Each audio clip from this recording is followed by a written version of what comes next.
Okay. On very infrequent occasions, I feel like I'm very much in a flow state, and I definitely do get messages, and they feel very strong, and it's very helpful. But it's on very, very rare occasions, and I have been flummoxed by my ability to be able to connect on a more frequent basis because this is the kind of thing that only comes through on very, very rare occasions. But when it does, it's like wham. And it definitely is a direct flow state connection. Um, how do I reach that? Like on that is my biggest challenge for years. And sometimes it'll just come out of nowhere. But when it does, you're like, "Oh my God. Yes, that definitely was a message." And I have been doing a variety of techniques from meditation to hypnosis to try to get there a lot more easily. And it helps with the relaxation but accessing that flow state, accessing the information, I guess it's the Akashic state, is what I'm struggling with right now because it feels like I said before, on rare occasions, and I could probably count them on both hands the number of times. So I know that the ability is there, that it is possible, but it just doesn't always happen. That is like part one, and then part 2 Wait is a sec, Liz, let me answer part one because I'll forget. yes, Okay. yes, So, part one, as soon as you started talking, Liz, I saw a visual of you running and doing a cannonball into the lake. So, bam, real powerful, right? And that's how you've been feeling about these meditations, like it has to be that kind of energy.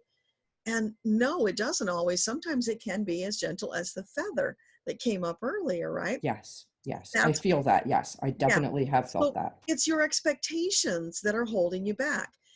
If you relax and allow it to be as gentle as a feather and know that that can be every bit as meaningful and powerful as the cannonball experience, they're just different. So if you're trying to put your meditation in a box and control it, you're blocking it. You can't control a meditation. You need to flow with it, right? Yes. That's how your guides can reach you. They're tapping you on the shoulder. They want to talk. And once in a while, you relax enough for them to get in. And that's when you have that cannonball experience. So just give yourself 2 to 5 minutes to just be. Just breathe with your eyes closed and see what comes. See what you feel. Invite them to dance with you because that's what it's like. It's like a dance. It can be fun. It can be highly emotional. So you can be in this blissful waltz and you're just gliding with your guides in this waltz. Or you can be doing the jitterbug and everything in between. It can be so different if you allow it to be. So you're blocking it by having that expectation and trying to structure it. See, when we're connecting with the Akasha, all of those thousands of lifetimes are there, all of those experiences. And any part of that can be ready to come through. But if you have that preconceived notion of what it should be, and throw away should, you're going to block the beauty and the delight that's waiting to come through. So for you, it's about let's not do cannonball, let's float, right? Hmm. So Yeah. maybe picture yourself floating in water and all that's coming up for a reason. So next time you meditate, maybe picture yourself floating in your favorite body of water. Or maybe it's a sensory deprivation chamber just so you can really focus. But whatever it is needs to be light and airy, not forced. Okay. You, Okay.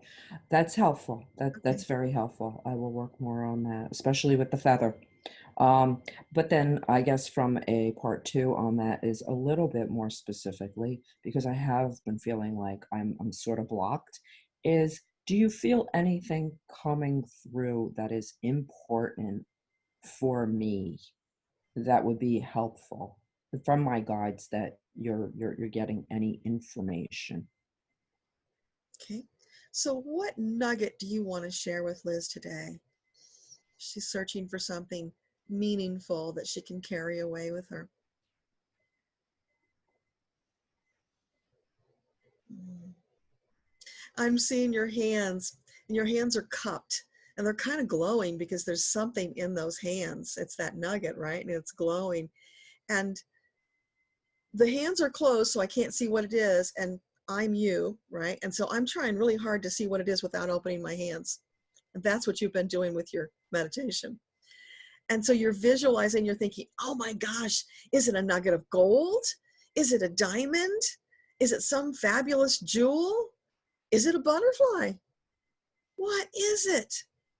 And when you open your hands finally to see, it's this little twinkling, sparkling golden light. It kind of looks like maybe it's a fairy. And you've opened your hands and you've released it. And now it's floating right above your hand. And now you can engage with it because you opened your hands. So it was there all along, but you were cupping it. Maybe you were afraid to see what it was. Maybe you were afraid if you opened your hands, they'd be empty. Or maybe you were afraid when you opened your hands, it would be something you didn't want to see. And just know, whatever it is that you see, and again, for meditation, right, it's going to be something that's helpful. Nothing negative comes from the Akasha. It's all love, light, and uplifting. It's all about helping you. This is your team. They're pulling for you. And as I say that, I'm seeing them like, oh my gosh, like they're building a pyramid, and they've got this big slab of rock, and there are all these people, and they've got the ropes over their shoulders, and they're groaning and they're pulling. They are really pulling for you, right? That's the Mm-hmm. effort they're putting in to get through and help you. So you have to allow them. Okay. Okay. Thank you. You're Thank you. welcome.